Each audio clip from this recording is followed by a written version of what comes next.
Jangan lupa subscribe YouTube channel Official iNews dan nyalakan loncengnya.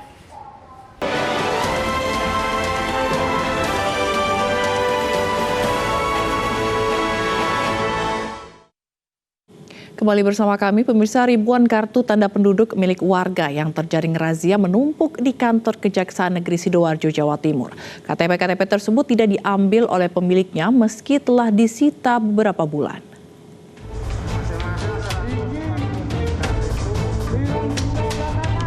Satu persatu pelanggar protokol kesehatan yang terjaring razia ini antre membayar denda.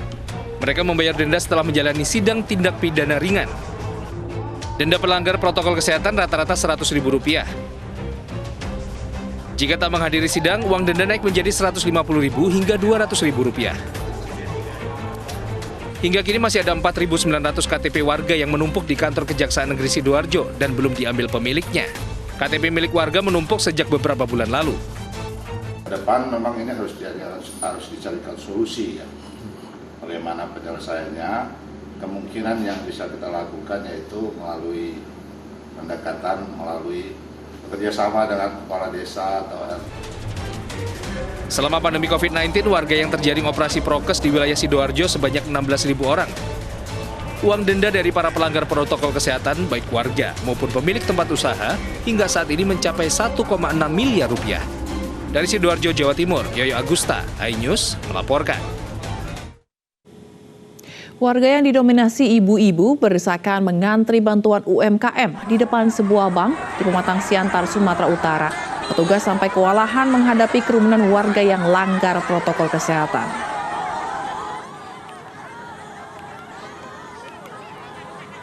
Warga berdesakan dan saling dorong demi mendapatkan bantuan UMKM sebesar Rp1.200.000. Warga yang sudah mengantri sejak jam 2 pagi tidak sabar untuk masuk karena sudah menunggu 7 jam namun belum dilayani. Hingga saat pagar dibuka, warga pun berhamburan berupaya masuk ke dalam bank. Petugas keamanan bank, Satpol PP, dan polisi yang berjaga kewalahan menghadapi kerumunan warga yang didominasi kaum ibu. Warga yang mengantri juga mengabaikan protokol kesehatan.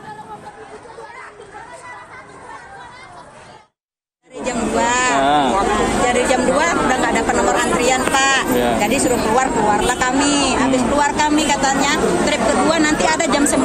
Dari ke jam 9 sampai ke setengah 10. Udah kami tunggu lah Pak, kami tepati janji mereka ya kan. Masalahnya tuh Pak, timbang kami ngumpul-ngumpul gini udah bagusan dibuka aja blokirannya. Ya harapannya ya buka blokiran aja loh Pak. Jadi kan kami nggak ngumpul kayak gini. Ya kan kami ngumpul gini kan bukan temuan kami, temuan yang di dalam.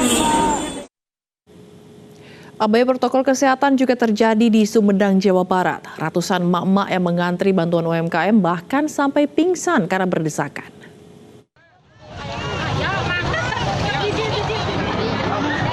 Ibu-ibu ini mengantri tanpa jarak, bahkan sebagian tidak menggunakan masker. Saking ramainya antrian, bahkan ada yang pingsan karena terlalu lama mengantri. Para ibu ini mengantri untuk menerima bantuan UMKM di Gedung Geraha Insun Medal, Sumedang, Jawa Barat. Masyarakat rela mengantri sejak pagi untuk mendapatkan bantuan sebesar Rp1,2 juta dari Kementerian Koperasi dan UMKM. Tadi dari jam 6 udah ngantri, udah banyak. Berapa jam tuh ngantri tuh? Ya lumayan. Ada 3 jam tuh? Lebih. Dari kapan Bu ngantri? Dari kemarin. Baru bisa sekarang ini ya? Iya. Udah dapat belum? Belum. Mesti nunggu antrian. Bu, antri berkerumun gini nggak takut Bu? Oh, bukan takut lagi. Semangat. Namun karena tidak mengikuti protokol kesehatan, antrian terpaksa dibubarkan petugas. Dengan adanya kegiatan yang berkerumun sudah beberapa hari ini, kami melakukan penindakan dan penyampaian informasi kepada masyarakat akan protokol kesehatan dengan 5M, terutama untuk jaga jarak di masa pandemi ini, juga menegur dan memberikan sanksi kepada BNI sendiri untuk pelanggar protokol kesehatan sesuai dengan Peraturan Bupati Nomor 5 2021 seperti itu. Meski kecewa, para penerima bantuan tetap membubarkan diri. Proses verifikasi akan kembali dilanjutkan Senin pekan depan dengan membatasi penerima bantuan yang datang. Dari Sumedang, Jawa Barat, Beben HVA iNews melaporkan. Meski menurut Badan POM, vaksin Nusantara belum bisa lanjut ke tahap klinis selanjutnya, sejumlah anggota Komisi 9 DPR RI mendatangi RSPAD Gatot Subroto untuk pengambilan darah yang akan diproses jadi vaksin Nusantara. Sejumlah anggota Komisi 9 DPR RI Rabu kemarin mendatangi RSPAD Gatot Subroto, Jakarta Pusat. Mereka mengikuti pengambilan darah untuk diproses menjadi vaksin Nusantara. Selain anggota DPR, mantan Panglima TNI Gatot Nurmantio juga ikut jadi relawan dalam uji klinis vaksin Nusantara fase kedua. Pengguna vaksin Nusantara harus diambil darahnya terlebih dahulu untuk diperiksa dan diolah bersamaan dengan bahan vaksin Nusantara. Kemudian, darah yang sudah diolah bersama vaksin ini disuntikan ke tubuh pasien 7 hari setelah pengambilan darah. Belum bisa lanjut ke tahap uji klinis selanjutnya karena ada beberapa syarat yang belum terpenuhi. Kita kan harus mendukung produksi dalam negeri, terutama produksi anak bangsa. Nah, kita tahu bahwa vaksin-vaksin dari luar ini kan juga masuknya juga nggak gampang ke Indonesia. Apalagi pada saat sekarang ini embargo vaksin dilakukan oleh negara-negara penghasil vaksin. Nah, oleh karena itu kita harus support vaksin-vaksin yang ada. Kita tahu juga bahwa vaksin yang ada kan ada juga vaksin-vaksin mandiri. Nah, saya pikir dengan adanya vaksin Nusantara ini akan menambah kekayaan vaksin, apalagi produksi dalam negeri, sehingga bisa kemudian membantu pemerintah untuk kemudian menekan laju COVID di negara kita. Saya pikir ini tidak perlu diperdebatkan karena antara vaksin satu dengan vaksin lain itu tidak ada masalah. Pemirsa, Polda Jawa Barat menyiapkan 338 pos penyekatan untuk mencegah pemudik yang memaksa mudik lebih awal. 338 pos penyekatan disiapkan untuk menghadang pemudik saat libur Hari Raya Idul Fitri mendatang. Kapolda Jawa Barat Irjen Ahmad Doviri mengimbau warga untuk mengurungkan niat pulang kampung karena dikhawatirkan menyebabkan lonjakan penularan COVID-19. Polda Jawa Barat bersama instansi terkait akan mengawasi ketat jalur-jalur yang ramai oleh pemudik. Pemerintah sudah mengeluarkan kebijakan larangan mudik tanggal 6 sampai 17 Mei 2021.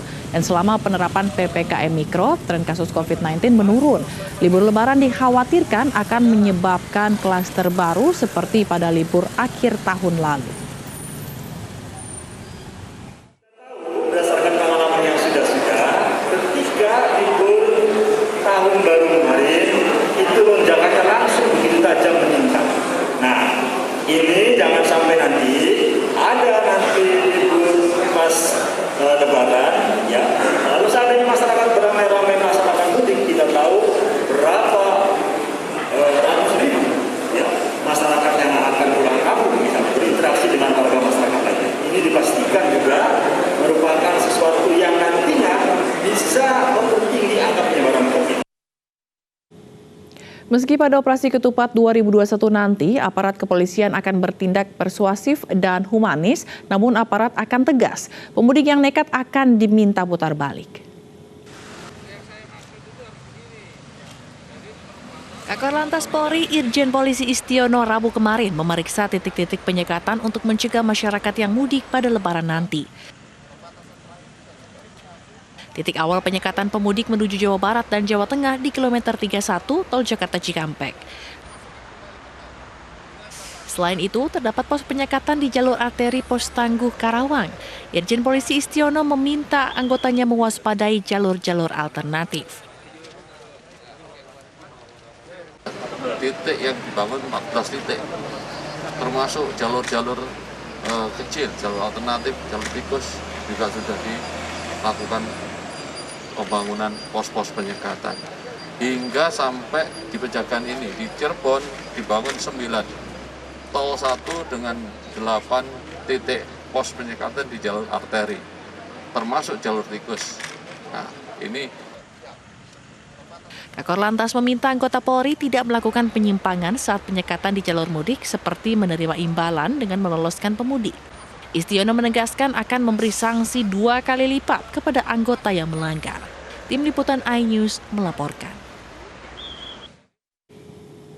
Manchester City mampu bangkit dari ketertinggalan setelah kalahkan Borussia Dortmund 2-1. Informasi dari dunia olahraga akan hadir sesaat lagi.